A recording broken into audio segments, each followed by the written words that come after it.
All right, so I thought we'd just do a quick little thing here tonight. I don't have the right glasses here tonight.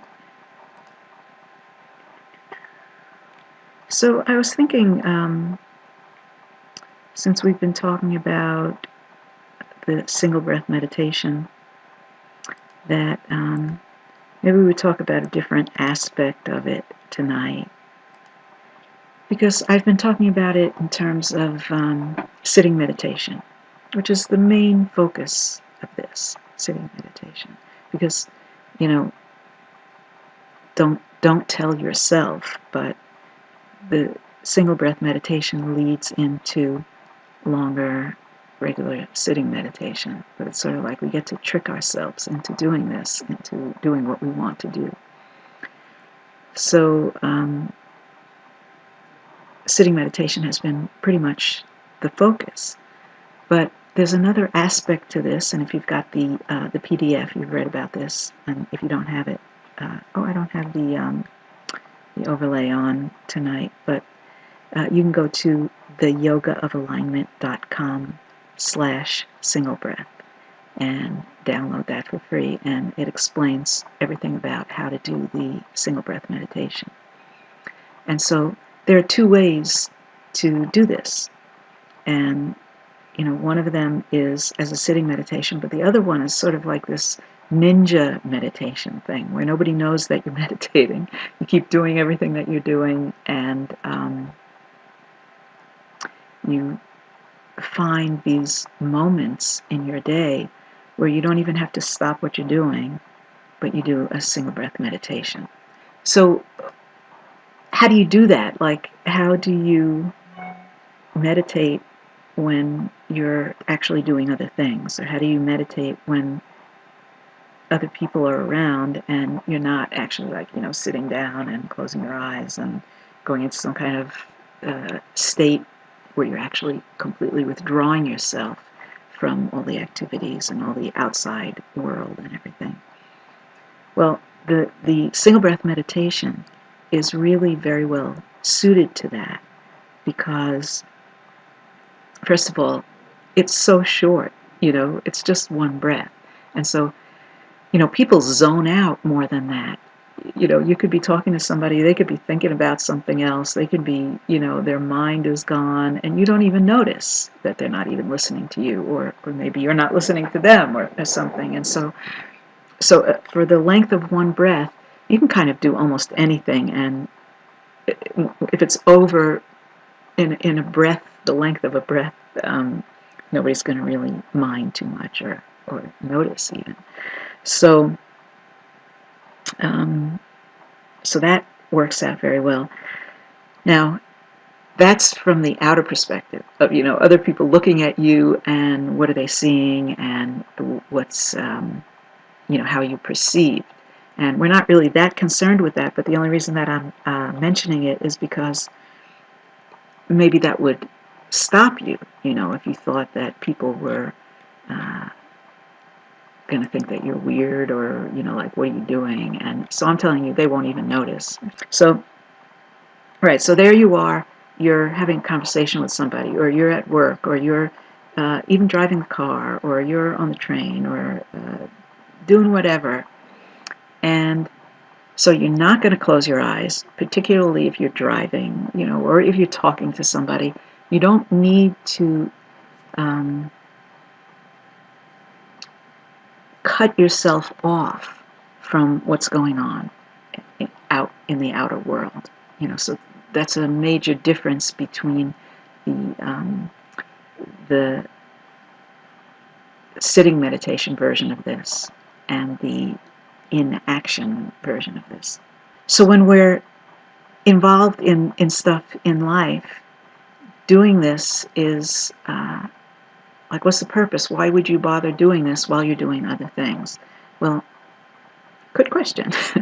It gives you the opportunity to develop a habit of having this canvas consciousness, as I like to call it, having your connection with infinite consciousness, having your connection with the soul aspect of yourself, even while you're doing other things. And that is tremendously valuable. It makes your human journey much more stable, and it's harder for you to get thrown by things. It's harder for you to lose your balance when you've got the stability of your soul's perspective, kind of like as a rudder. And so when you are doing this and you're involved in some kind of activity, so you're going to keep your eyes open, and yet your inner focus is, it's like your eyes are still open, so everything is coming in. If your eyes are open, you don't really have control over whether or not you're going to see. You're still going to see, assuming that you have sight. But your inner eye is looking inward. And so there's just a little bit of a shift in perspective of what you're seeing. You're actually kind of looking through your third eye, in a sense. So everything is still coming in through your two eyes, but you're seated at this unified place of your third eye, and your identity is with the canvas consciousness. And if you need to know more about that, if you're not sure about that, go to theyogaofalignment.com/single breath, get the download, and I talk about it in there. So for one single breath now, okay, your eyes are open, your third eye is kind of open, all right? You're seated at this place where you're not so engaged in the duality that's coming in through the two eyes. You're more engaged in the unity. Your vision is at unity with your third eye open. Your identity is with your infinite consciousness aspect of who you are. And with all that going on, you take a single breath. Okay, just, the breath comes in, the breath goes out, and it's over, and you're back in the conversation, or you're back doing whatever thing you're doing. And as you start to find moments in your day where you start to do these little single breath meditations in action, in the daily flow, without removing yourself, without sitting down, without closing your eyes, you're actually establishing a habit. You're using this meditation to build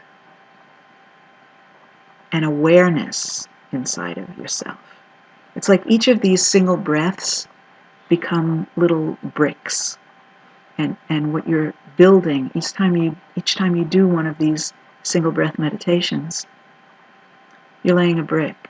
And the more that you do them, you're developing, you're building this stable structure of spiritual awareness and awakening. Kind of unusual to think of something ethereal as bricks, but I want you to get this sense of the cumulative effect and the like as you do this, these different moments where you're doing a single breath meditation, they actually start to connect with each other, and they start to have a value to each other. They connect in a way that builds something in you. And I know that the image of laying bricks just kind of conjures a wall, and it's not exactly the image that I'm going for, but the idea of something substantial resulting from your efforts, that I would like you to get that feeling. So even though these little kind of isolated moments of single breath are happening, they're not just what they appear to be. They're combining, sort of under the surface, they're combining with each other and finding connections, because there's this one moment, like let's say there's one moment where you do the single breath while you're having a conversation. Then there's another moment where you do the single breath while you're actually sitting with your eyes closed. And there's another moment where you're doing a single breath when you're on the train. And there's another moment where you're doing a single breath while you're walking the dog, or you're, all different moments while you're doing the dishes. And these different moments have all kinds of different factors present in that particular moment for that particular breath. So they're getting painted on with that breath. So your experience while you're on the train. Now, I don't know if you really go on a train, but let's say you go on a train. So you're on a train. There's a lot of pieces to the experience of being on the train. There's all the sensory information, all the other people, the seats, the smells, the motion, the navigating to find your seat, maybe not getting a seat, who you're sitting next to, whether you're at a window. There's like all these little things that are seemingly completely insignificant, but they're all pieces of the geometry of your psyche and pieces of the geometry of your soul's interaction with your human choices. And so when you choose to do a single breath meditation right in the middle of something, whatever it is, even seemingly insignificant something, the breath unlocks something in all those different stimuli and all those different associations that you're having and memories that are being formed and all that. Then another time you're doing it while you're doing the dishes. Whole different geometry is happening there, right? Different sounds, different thought forms, different associations, different memories, different everything. And so the breath comes in for that little bit of experience, and it opens something there. So you start doing these at different moments and different activities, and these start connecting. It opens a space in the fabric of your life, and that space is the pathway through which light comes into your system, through which your soul illuminates your human incarnation, through which your genius pours through your personality. So there's a lot of good reasons to just take the moment to do this at different times. You don't have to, and I want you to do it just because you want to, just because it's inherently valuable. It's that, like, in that moment, to make the shift in your identity and to experience the breath from that shifted identity is just interesting. It's just you like doing it. That's the main reason I want you to do this, is because you like doing it. And little by little, these grow into a meditation practice. You don't realize it. It sort of happens like, nothing up my sleeve, presto, you've got a meditation practice, because they start to coalesce, and little by little they become more familiar.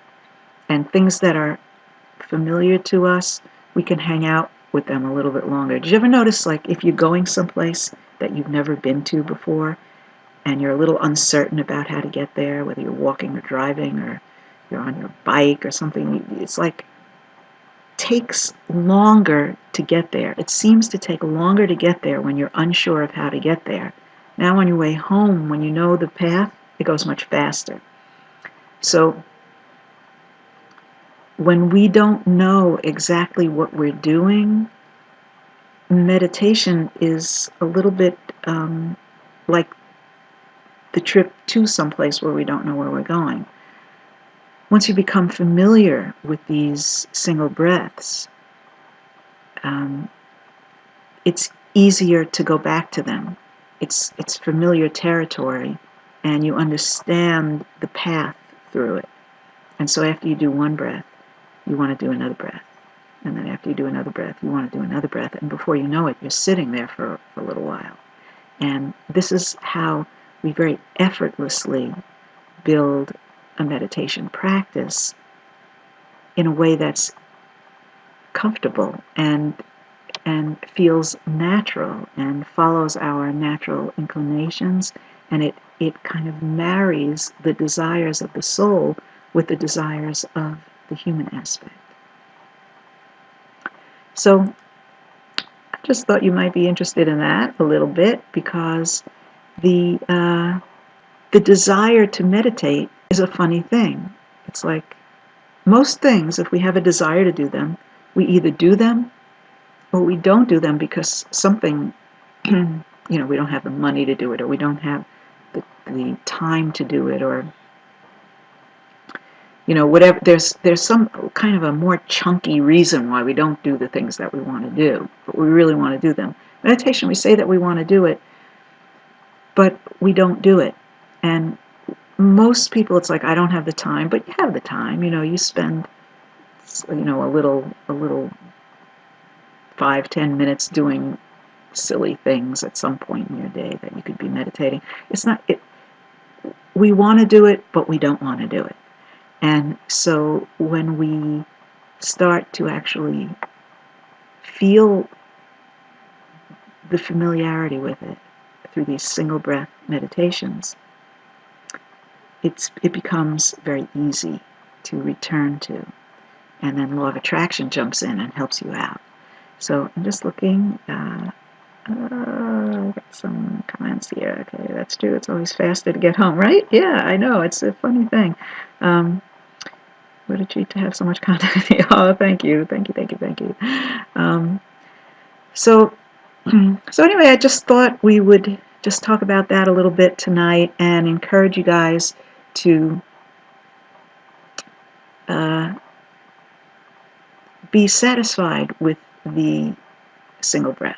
If all you're doing is one single breath and you do it a little bit actively with your eyes open in the middle of your day, or you do it a little bit, actually taking the time to sit down, close your eyes, a little bit more formal meditation, whether you're doing it really one single breath, one lone breath, or you're really going from one breath to the next and sitting there for a while, no matter what version of all this is feeling comfortable to you, just take it. Let it be the complete unit of meditation that it is. Now, there are going to be people who think I'm nuts for saying this. What can you actually do in 1 minute of meditation? It's crazy. But it would not be the first time that somebody called me crazy. So I'll just trust that if this resonates with you, and you can kind of see where I'm going with this, you'll have the idea that this might just take you toward a very strong meditation practice. So, good night. See you next time. Bye-bye.